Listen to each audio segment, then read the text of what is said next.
"You're not my son," my dad said at dinner. Next day, he froze when he saw me with his CEO at his promotion party. Then, suddenly, I became his favorite son. Dinner was quiet, but not peaceful. It had that heaviness that makes your skin itch, the kind where every sound feels too loud, forks scraping against plates, glasses tapping on the table, the clock ticking on the wall. My siblings were there, eyes low, mouths barely moving. My father, across from me, chewed slow and deliberate. I didn't expect much from that night, but I also didn't expect him to speak like that. Not with anger, not with fire in his voice, just with the cold bluntness of someone stating the weather. "You're not my son," he said, pushing away his plate like he was finished with more than just the meal. "You're just a burden I'm tired of carrying." The words didn't slam like a punch. They sank, slow and heavy, like weights tied to my chest. My siblings froze. One looked down into their lap. Another glanced at me, then away. No one said anything. No one asked him to take it back. And that was all I needed. I stood up, pulled my chair back. Not a word left my mouth. I didn't slam the door or throw a tantrum. I just walked out, each step quiet and final. That house, his house, had never really felt like mine anyway. What he didn't know is that I hadn't been sitting still these past years, waiting for scraps of his affection. I'd been working, not to prove anything to him, but for myself. Every job I took, every call I made, every weekend I skipped parties while he called me lazy. I was building something, quietly, steadily, and not alone. I'd met his CEO 2 years ago. Not through him, not because of anything he did. I landed an internship at a small firm that handled the company's media outreach. I was invisible to most people, just another intern fetching data. But I had ideas. I spoke when others stayed silent. I stayed late, learned names, watched patterns. And eventually, I caught the CEO's eye, not because I asked to, but because I earned it. That man became more than just a connection. He became a mentor, someone who actually saw me. My father, on the other hand, saw only what he expected to see, a disappointment, a failure, a wasted name. So while he spent months hyping up his promotion party, I was already locked in meetings with a man pulling the strings behind it. I knew the venue before he mentioned it. I knew the guest list. And I knew I'd be there, not on the sidelines, but where it counted. The night of the event, I wore a dark suit. Not flashy, not desperate for attention, just sharp, clean, confident. I walked into the hall through the back entrance with the CEO himself, who greeted me with a clap on the shoulder and a nod of respect. "Glad you made it," he said loud enough for a few people to hear. "We were just talking about your latest pitch." The board's still buzzing. We walked in together. The air in the room shifted. That's when my father saw me. He was mid-conversation, glass lifted halfway to his lips, and then nothing. His hand froze. His eyes widened like he was seeing a ghost. The glass slipped from his fingers and hit the floor, but he didn't even flinch. All the noise around us dimmed under the weight of that moment. I didn't stop. I kept walking, stood beside the CEO as he introduced me to a few executives, none of them knowing or caring that I was the same man my father once called a burden. The man who, just 24 hours ago, he disowned at the dinner table. My father tried to recover. He came up to me during a pause, his voice low but eager. "I didn't know you were coming. You look good. We should catch up. Talk." I didn't give him anger. I didn't raise my voice. I just gave him a quiet, pointed smile. "Oh," I said, just loud enough for him to hear. I thought I wasn't family anymore. His expression collapsed. The words he wanted to say never came out. The party didn't pause because of my presence. No one stopped enjoying. No heads turned all at once. That's what made it worse for him. I was there, inside the orbit he'd spent his entire life chasing, and no one gasped, no one whispered, "What's he doing here?" Because to them, I belonged. I wasn't an outsider crashing the gates. I was expected, welcomed, integrated. My father didn't know where to stand. He kept hovering, pretending to engage in conversations while stealing glances at me like He was trying to piece together a puzzle he didn't know existed. The same man who used to sit across from me at the dinner table, listing everything I lacked, was now trying to calculate how I got here without ever needing him. I moved through the room with calm purpose. Not because I wanted to show off, but because I had no reason to hide anymore. These were people who had heard my ideas, backed my projects, signed off on my work. My path had crossed theirs because I made sure it did. Every step was deliberate. I didn't network to climb. I built to arrive. The CEO, Mr. Callahan, called me over to introduce me to 2 board members from the New York office. They were older, sharp-eyed, evaluating every detail, but they greeted me like a peer. One mentioned the analytics dashboard I designed last quarter, how it cut inefficiencies across departments. Another asked if I'd be available to consult on a rollout happening next month. My father heard this. He was just close enough, and I watched him freeze again. He was always so sure of who I was, the quiet, awkward boy who never fit in. But now, I was standing where he couldn't explain me. After a while, he finally approached. He looked at me like someone studying a mirror that didn't reflect what they remembered. "I didn't know you were involved in all this," he said, keeping his tone light, like he wasn't trying to erase the dinner conversation from the night before. "You didn't ask," I replied plainly. There was no need to raise tension. The truth was loud enough. He tried to laugh. "You know, sometimes I can be a little tough. It comes from pressure, I guess." I nodded slowly. "Right. Pressure makes people speak their truth." He didn't respond to that. The silence that followed didn't need to be explained. He tried to fill it by asking about my work, suddenly curious, suddenly supportive. But his questions didn't land. They felt like someone scrambling for a seat that had already been taken. The distance between us wasn't emotional anymore. It was professional, hierarchical. He'd spent his life trying to move up, and I'd stepped into a circle above his own, without asking for permission, without using his name. That night marked something irreversible. By the time the speeches began, I had already been asked to attend a private debrief with the senior execs after the event. My father sat near the front, hands folded, jaw tight. When Mr. Callahan took the stage, he spoke about legacy, about how good leadership isn't inherited, it's earned. He didn't look at me. He didn't need to. The message wasn't about me, but it didn't have to be. After the applause, while people mingled again, my father found me near the refreshments. His tone had shifted. "I was harsh yesterday. I know that. I shouldn't have said what I said." I looked at him. No heat in my voice. Just clarity. "You didn't say it in anger. You meant it." He opened his mouth, then stopped. What could he say?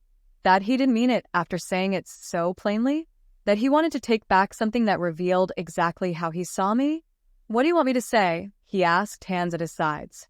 "Nothing," I said. "You already said everything." Before he could reply, someone called my name, an executive from the London team. I nodded to my father and walked away. Not rudely, just finally. The rest of the evening played out in slow turns. People came and went. Conversations flowed. Plans were made for future collaborations. I remained engaged, but always aware of the eyes watching me from the corner. He didn't leave early. He stayed, trying to listen, trying to anchor himself in this new reality. The irony was that his promotion still happened. He still got the recognition he wanted, but it no longer felt like a crown. It felt like a consolation prize, because everyone had seen something he hadn't, that his son, the one he dismissed, was no longer behind him. I was ahead, and I didn't need him to arrive there. Days passed. I didn't reach out to him. I didn't need to, but he started trying. First, it was a message. "Proud of you." She didn't have a comeback.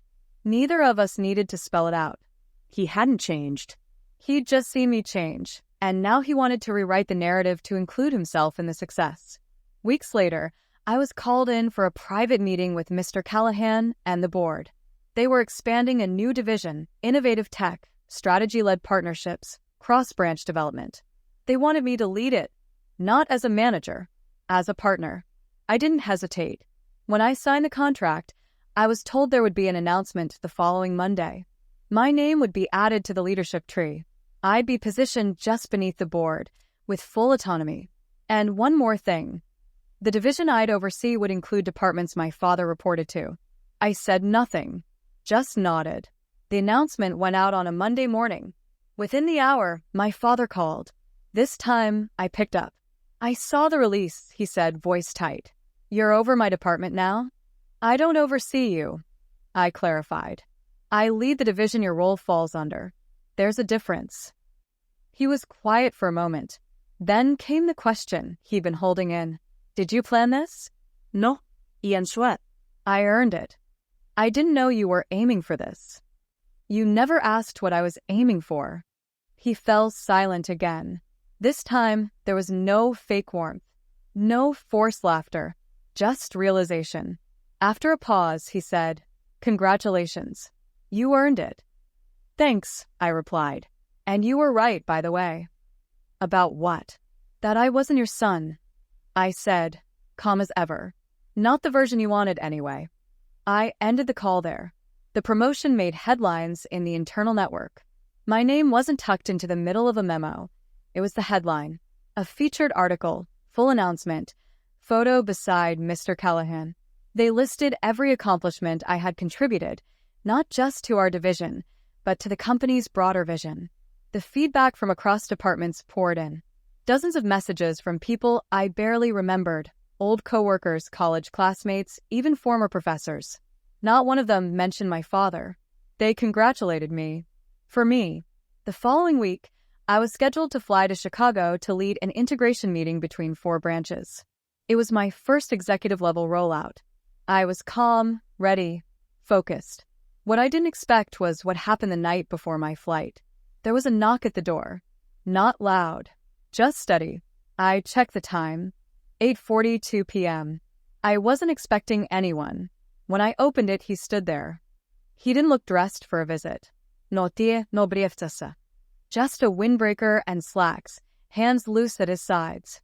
"I should have called," he said. "You didn't," I replied. He nodded, accepting that. "Can I come in?" I stepped back. Not out of warmth, out of curiosity. He stepped into the apartment slowly, glancing around like it wasn't quite what he imagined. I didn't offer him a drink. He didn't ask for one. We sat at the kitchen table. Wooden, clean, not fancy. "I didn't come to talk about work," he said. "Good," I answered, "because there's nothing to explain." He paused, then leaned forward, elbows resting on the table. "You were never the failure I told myself you were. That's something I know now. I thought I had you figured out, but the truth is I didn't know anything." I didn't respond. I let him keep going. "I said what I said at dinner because you were the only one I couldn't control. The others followed instructions. You didn't. That scared me. I didn't understand it. You weren't loud. You weren't confrontational. You were just separate, and I mistook that for weakness." He looked up at me, like waiting for approval. I gave him none. I watched you that night at the party, and since then, I've been thinking about every moment I missed. Every time you were quiet at the table, or didn't ask for anything. I thought that meant you had nothing to offer. But now I know you were building without needing my permission. Silence hung for a second before I asked, "So, what do you want from me?" He straightened up, cleared his throat. "Nothing. I'm not here for a favor. I'm not asking for anything." "Then why now?" "Because I wanted to admit I was wrong before it's too late." I raised an eyebrow. "Too late for what?" He hesitated. "Not death. I'm not sick or dying. I mean before you move so far ahead that there's no reason to look back." I stared at him, unmoved. I already did. His mouth opened, then closed. He nodded, slowly, like he'd finally started understanding the full distance. "I used to think legacy was about control," he said. "About making sure the next generation reflected the one before it. But you didn't reflect me. You became something I didn't recognize. And now I see. That's the part one should be proud of." He stood. "That's all I came to say." I stayed seated. He walked to the door. Hand on the knob, he paused. "You might not want to call me Dad again. I get it, but I'll say it anyway. I'm proud of you. Not because of your title. Not because of who you work with. but because you built something real without my help." I didn't reply. He left quietly. That was the last time we spoke in person. After that night, I didn't block him. I didn't erase him. I simply moved on. My life picked up speed. Projects expanded. Teams grew under my leadership. I wasn't just part of the conversation. I was directing it.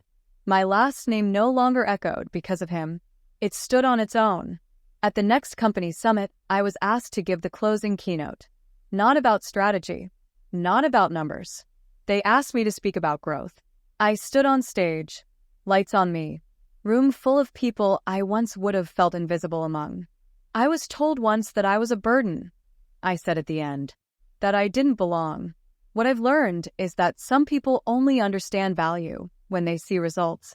But the truth is, value doesn't start with recognition. It starts with belief. Quiet belief. Belief when no one's watching. They clapped, but I didn't smile. I meant every word. I wasn't performing. I was telling the truth. Years passed. My father retired quietly. No big celebration. No official send-off. He didn't fight it. He knew his time had passed. One day, a package arrived in my office. No return label. Inside was a watch, old, worn, engraved on the back. To the one who didn't need to be led. It was his. I knew that. I placed it in my drawer. Not to forget, not to forgive. Just to acknowledge what had been. There was no reconciliation. No dramatic reunion. No full circle moment. He lived his life. I lived mine.